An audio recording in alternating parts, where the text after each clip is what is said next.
This is my story about a Marine's journey through war, loss, and legacy.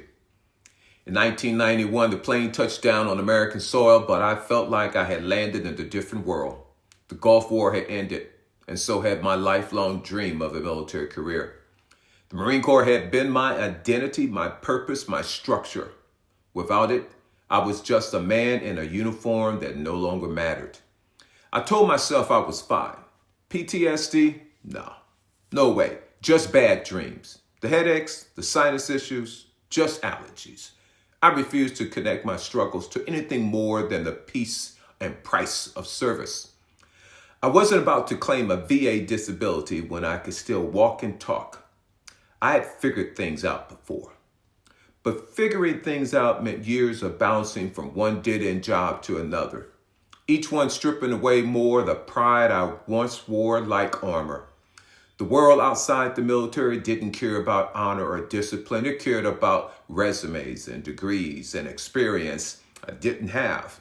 I was drowning, and to numb the weight of failure, I found solace at the bottom of a bottle. Alcohol became my escape, my way to silence the voices that whispered within.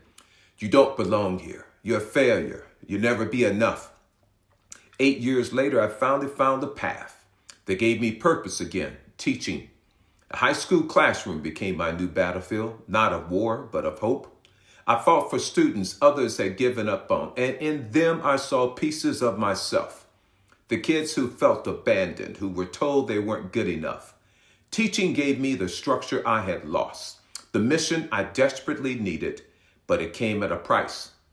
To stay ahead of the curve, I buried myself in student loan debt, night classes, certification programs, anything to prove I belonged in this world, that I was more than just enough. But I never stopped battling the demons that followed me home from war. Sleep was a luxury I rarely had unless I was forced by the numbing grip of alcohol. I told myself I was in control until the day I wasn't.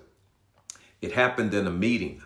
A parent, furious, spewed anger like a storm I couldn't escape.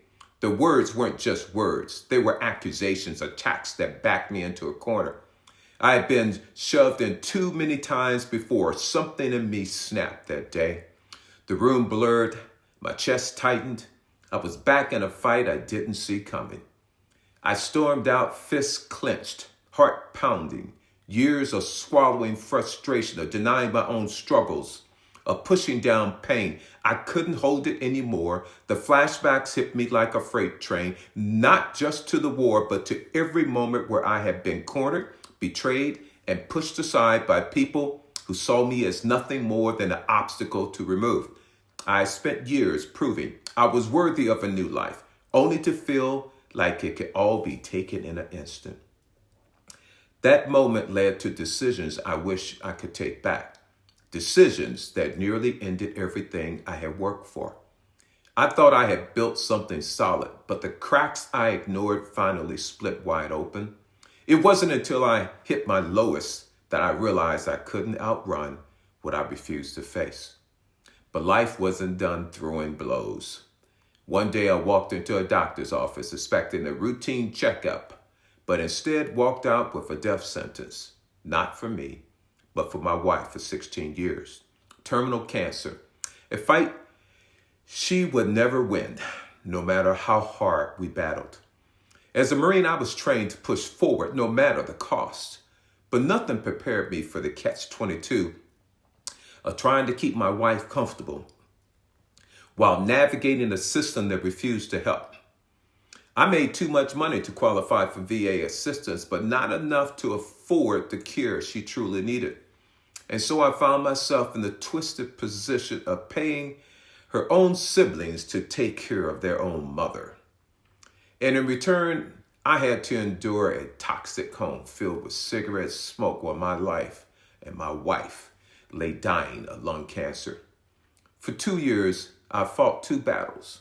One at work, giving my all to students who needed me, and one at home, providing palliative care while watching the woman I loved slip away.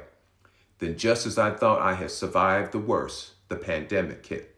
Isolation, loneliness, survival, another 2 years of fighting ghosts no one else could see. And then one more blow. 2 months after remarrying the best woman a man could ever marry, I was diagnosed with prostate cancer. 16 years of adenoma biopsies ignored, I refused to be another Tuskegee experiment. But now it was undeniable. Radiation, hydration, stress, pissing blood while standing in front of students pretending I was fine. I tried to push enough, but how could I hold back the urine for 3 hours in class periods? How could I teach when my body betrayed me? I had no choices. I had to retire. I looked back at everything, the sacrifices, the struggles, the battles no one saw, the Audie Murphy of teachers I became.